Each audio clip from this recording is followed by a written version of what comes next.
The period between Memorial Day and Labor Day is often known as the 100 deadliest days of summer. It's that time period when students are out of school and there are more inexperienced drivers on the roads, and that can sometimes translate to more teen and driver-related crashes. Class is in session at Interface Driving Academy in North Spokane, and once these students finish the program, they'll be ready to take on the world from the driver's seat. It's something Academy President Tim Gienap says he's both excited and concerned about. When I was a teenager, I made some teenage decisions, and I got lucky there, but for the grace of God, go I kind of thing. I know they're going to make some teenage decisions. They're also wrapping up the class right at the start of the 100 deadliest days of summer.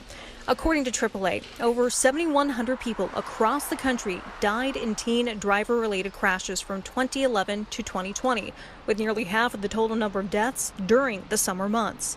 According to Sergeant Greg Riddell with the Washington State Patrol, the reason the numbers go up during this time of year is because more inexperienced drivers are on the roads with school out for summer. He says young drivers are often distracted by phones or friends.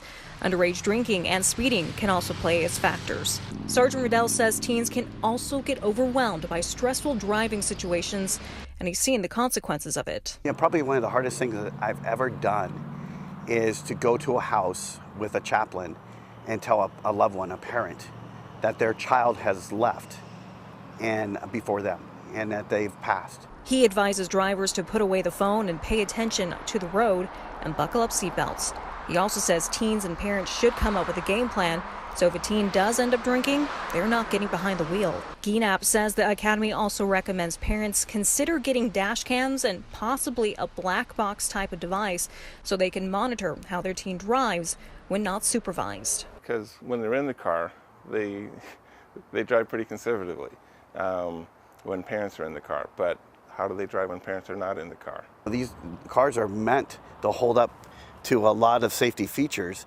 but if we push them over limits, that's when people are going to get hurt. Now, Sergeant Riddell says he stresses the use of seatbelts, saying that oftentimes when it comes to the fatal crashes they investigate, they find out that the victim was not wearing a seatbelt. He says from the beginning of this year to May 25th, they have investigated at least 9 fatal crashes for District 4, which covers the Spokane area. In Spokane, Cody Proctor, KREM 2 News.